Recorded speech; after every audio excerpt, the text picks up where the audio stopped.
নমস্কার বন্ধুরা, অর্ণব কিডস চ্যানেলে সবাইকে স্বাগত। চলে এসেছি আজকে দারুণ একটি রেসিপি নিয়ে, বাঙালির সবচেয়ে প্রিয় আলু পোস্ত। দেখুন আমি কিভাবে আলু পোস্ত বানাই, পুরো ভিডিওটা। তার জন্য এখানে আমি 4টে মিডিয়াম সাইজের আলু ঠিক এরকমভাবে কেটে নিয়েছি। কেটে পরিষ্কার করে ধুয়ে নিয়েছি। দেখুন আজকে আমি বানাবো আলু পোস্ত। তার জন্য কড়াই আমি গ্যাসের মধ্যে বসিয়ে দিয়েছি। কড়াই গরম হয়ে এসছে।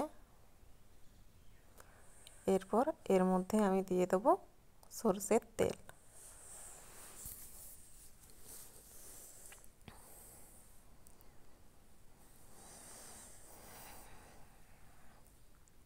আলু পোস্ত বানানোর জন্য বিশেষ কিছু প্রয়োজন নেই, খুব কম সময়ে আর খুব স্বাস্থ্যকর একটি খাবার।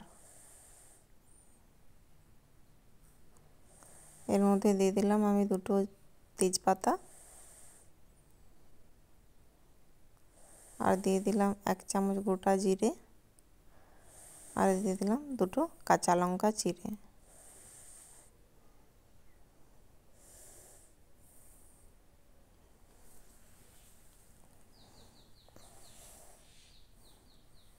এরপর এর মধ্যে কেটে রাখা আলু আমি দিয়ে দিলাম। এবার আলুটাকে খুব ভালো করে ভেজে নেব।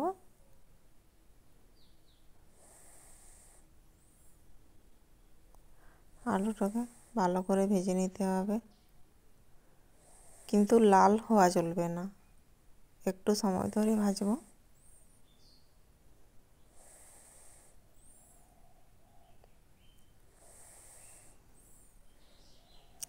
বাঙালির সবচেয়ে প্রিয় আলু পোস্ত, তাই আজকে আমি আপনাদের আলু পোস্ত রান্না করে দেখাচ্ছি। এখানে দিয়ে দিলাম আমি স্বাদমতো লবণ।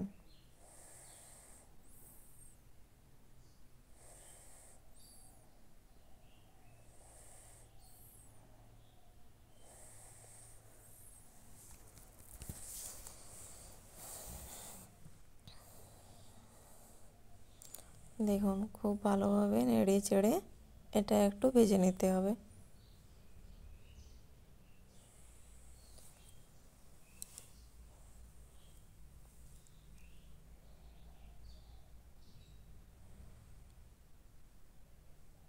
দেখুন আমার ভাজা প্রায় হয়েই এসছে। আমি এটাকে আর বেশি ভাজবো না, কারণ ভেজে দিলে আলুগুলো লাল লাল হয়ে যাবে খুব বেশি ভাজলে। তার জন্য আমি এটাকে বারবার নাড়াচাড়া করে এমনিতেই ভেজে নেব। ঠিক এইরকমভাবে আপনারাও ভেজে নেবেন। এরপর এর মধ্যে আমি দিয়ে দেবো পরিমাণ মতো জল। এবারে এটাকে আমি ঢেকে দেব কিছুক্ষণের জন্য।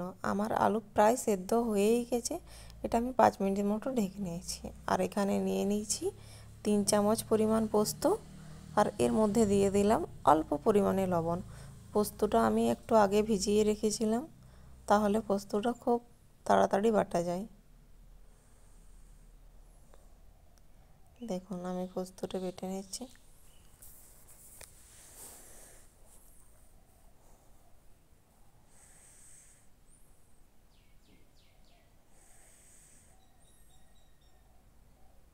আর পোস্তর সাথে আমি লবণ দিলাম, কারণ পোস্তটা চারিধারে লেগে যাবে না,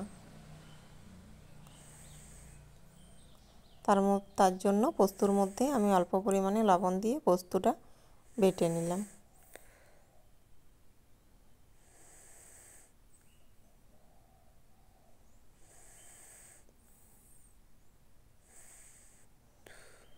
আমি শিলনোড়াতে বাটছি, আপনারা চাইলে মিক্সিতেও পেস্ট করে নিতে পারেন। দেখতে আমার পোস্ত বাটা কমপ্লিট হয়ে গেছে। এবারে এটাকে আমি তুলে নেব।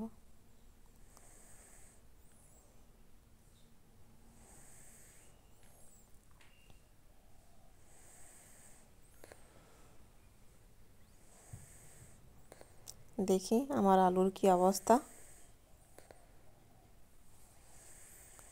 দেখুন আমার আলু মনে হচ্ছে সেদ্ধ হয়ে গেছে। দেখুন আমার আলু পুরো সেদ্ধ হয়ে গেছে। এবারে এটাকে আমি অল্প নাড়িয়ে গ্যাসের ফ্লেমটা বন্ধ করে দেব। ব্যাস, গ্যাসের ফ্লেম আমি বন্ধ করে দিয়েছি। এবারে পোস্তটা দিয়ে দিচ্ছি। এটা আলুর মধ্যে খুব ভালোভাবে মিশিয়ে নেব।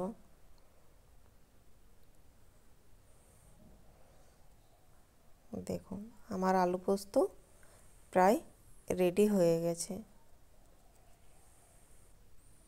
এটি হলো খুব স্বাস্থ্যকর একটি খাবার, আর খুব কম সময়ে চটজলদি এটি রান্না হয়ে যায়, আর খেতেও খুব টেস্টি হয়। দেখুন আমার আলু পোস্ত রেডি।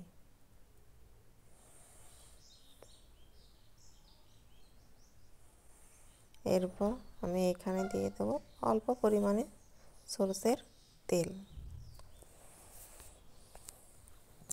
দিয়ে এটিকে আমি নামিয়ে নেব। অল্প নাড়িয়ে নামিয়ে নিচ্ছি। আমার রেসিপি রেডি। যদি আমার ভিডিওটি ভালো লেগে থাকে অবশ্যই আমার চ্যানেলটিকে সাবস্ক্রাইব করে দেবেন এবং লাইক, ফলো, শেয়ার, কমেন্ট করতে ভুলবেন না। ফিরে আসছি পরের একটি রেসিপি নিয়ে।